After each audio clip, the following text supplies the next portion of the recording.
আসসালামু আলাইকুম। কী দিয়ে কী রান্না বুঝতে পারতেছি না। তো যাই হোক কিছু মাথা রয়ে গেল বোয়াল মাছের। আমার আবার বাড়িতে মাথা মতো তেমন কেউ খেতে চায় না। আবার কিছু রয়েছিল বোয়াল মাছের টুকরা, আবার কিছু রুই মাছ। সব কিছু মিলে আবার ঈদ সামনে আসছে, ফ্রিজটা একটু খালি করতে হইব। আর মাছও বেশ কিছু রয়ে গেছে। এখন কী করব বুঝতে পারতেছি না। তো কিছু মাছ বাইর করলাম।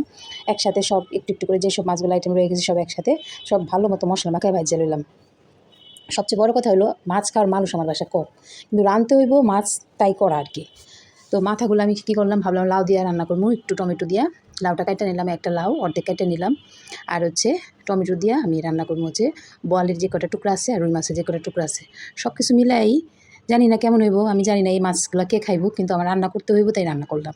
আমি নিজেও মাছ টাছ তেমন পছন্দ করি না, তাই বলে মাংস যে করি সেটাও না, সবজি খুব পছন্দ আমার। যাই হোক, এবার আমি দুই চুলায় দুই রকম রান্না বসাই দিছি।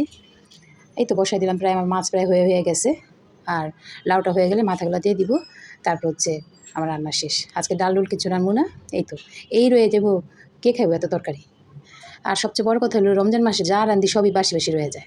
তো বাসি বাসি বাসি এই বাসি বুসি কিন্তু আমারই খেতে হয়, কিন্তু আমি তো আবার এত মাছ টাছ খাইতে পারি না।